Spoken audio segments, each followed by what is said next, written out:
right, welcome back. I'm gonna start this chocolate extravaganza off with a bread pudding, which really just one of the easiest desserts on the planet to make. Not a lot of guesswork. Rarely do I ever use a recipe. I had to write down what I do because it's just so easy and you're using pantry staples. But I want to do a really lovely rich chocolate bread pudding with dried cherries, and it's just delicious and so simple. So let's get started. So one of the tricks is, one of the reasons that you make bread pudding is because you have old bread that you need to use up. And you know, when I was in high school and a little bit in college, I worked at Bay Family Restaurant. And that's kind of where I got my culinary start, was Bay Family Restaurant. And they always had bread pudding. And I remember thinking as a teenager, ew, and I think my kids are even like, ew, because bread pudding sounds weird. But they, you know, when they had leftover bread and things that they didn't use, they'd make this bread pudding. I loved it cold, right out of the pan. Sorry, it's been 20 some years, so please don't get mad at me that I had a big old bite right out of the serving pan. Don't get mad at me, Bay Family. But everybody else, some people like it warm, some people like it cold, some people like it really rich and soft and puddingy, some people like it firm in a slice, like however you like to cook it, that's how we're gonna make it. But what I like to do here is I stop at the grocery store and get the clearance bread, the bread that's been sitting for a while. So that way you don't need to necessarily have to have stale bread. But let's say this is a fresh loaf and you want to make this. All I want you to do, just put these slices in the oven for a few minutes and just get them a little crispy. Just toast them up a little bit. They don't have to have color on them, but you want them a little stale because that's what absorbs the custard and gives you that great texture. So this was a pretty big loaf. I'm going to leave these two to the side. I'm not sure if I'm going to need those. And now we're going to cube them up. Super simple. And I'm not going to need to bake these off at all because it's a little bit of an older bread. So then I move out to Los Angeles and I start working at this cafe in Glendale called Canyon Cafe. And they had a chocolate bread pudding there. And I'm fresh off the farm. I mean, I'm fresh out of Greenbay. I'm not used to very exciting foods. And I remember thinking, this is the fanciest dessert. Like, you can put chocolate in bread pudding? I thought it was just a raisin thing that I made at Bay Family.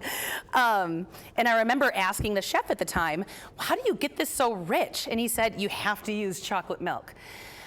So, third story, now I'm here and we're partnered with Lamers, and they had said they have this award-winning chocolate milk and I had never tried it. Obsessed. My husband doesn't even like chocolate milk that much and he loves it. We can't have it in the house very often because we will drink it all. It's award-winning for a reason. So we're gonna start our custard with 1 cup of the chocolate milk and 1 cup of the Lamers heavy cream. We are making a beautiful custard pudding to soak all this up. So let's get that started. Most bread puddings start with some sort of milk and heavy cream.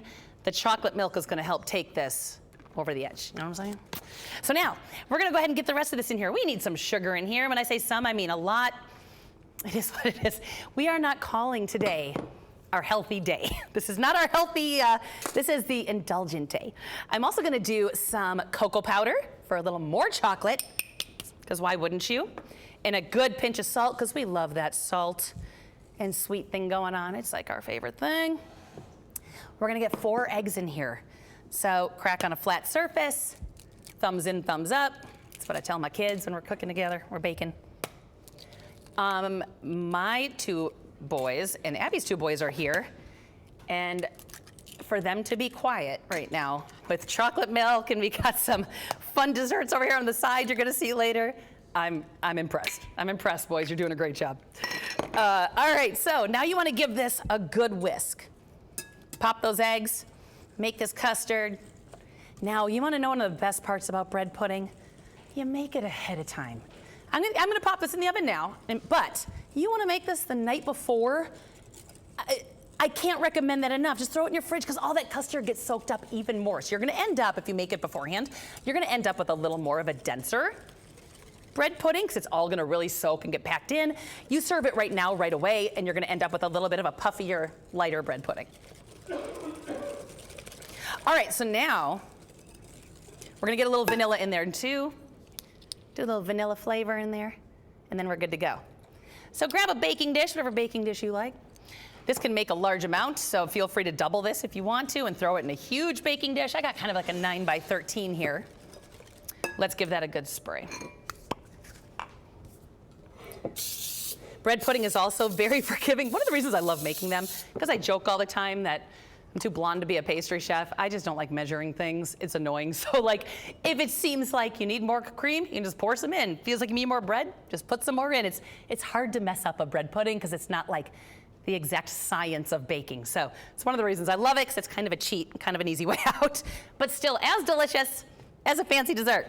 So I'm gonna get all my bread cubes in here, if I don't throw them all over the set here. And yeah, these are nice and firm, which is great because it's that 2-day-old bread or day-old bread. Load them in. Now, what I'm gonna do now, I think, you know what, I can use these last 2 pieces of bread. I think we got room in here. I also never cut the crust off because I feel like the crust just adds, you don't want a big mouthful of smush. You want a little texture in there, so those bread cubes add that great texture. Okay, now, I'm gonna go ahead and do this. Now I got some dried cherries here. Now, if you want to use fresh cherries or frozen cherries that you've drained, do it. I just think chocolate and cherries are just a wonderful combination. They're my second favorite. My first favorite combination ever is chocolate with orange. I love citrus, any kind of citrus with chocolate. And what's great about that, I'm not doing it right now, I'm just setting you up, because later we're gonna have someone here showing us a chocolate orange dessert. When she sent me her ideas and said, I think I'm gonna do a chocolate orange dessert, single tear. I'm so happy. All right, so I'm gonna scatter these dried cherries all over. Just like that. Now, bread pudding is one of those things that you add whatever you like. Whatever kind of fruit you like, you might as well hit it with some chocolate chips because we don't have nearly enough chocolate in this. Go big or go home, everybody. Give that one more whisk, and we're gonna pour that right over the top. And at this point, you want to throw it in your fridge and let it hang out for a while, do it. Look at how rich that custard is, everybody. That's because that chocolate milk is so rich. And those eggs in there really thickened up. Ooh, yeah, honey. Don't waste it. I can hear my mother in my ear right now. Don't waste it. There we go. Now, you're gonna want to, yeah, I'll use a wooden spoon. We're gonna give this a good smush because you want all that bread sunk in there. Let it soak up. And set it to the side for a few minutes. Set it, let it get soaked up. Give it another push right before you want to serve it. I'm gonna go ahead and hit it again. Some more chocolate chips over the top because it kind of creates this little glaze. And then I'm gonna, oh heck, they're all going in. And I'm gonna throw this in the oven, but first let me grab the one that's in there right now that's making this whole studio smell amazing. It's driving all the kids nuts. I mean, let's go right on the cutting board. Thanks, Sarah. I mean, it's just puffy and delicious. Those cherries are kind of glistening. And then right before you serve it, if you want to make it look even more beautiful, take a little powdered sugar just right before you serve it. Don't do it before you serve. And just tap, tap, tap gently right over the top. Makes it just a little more bougie. There you go. That's my double chocolate bread pudding with cherries. I hope you make this because it's delicious.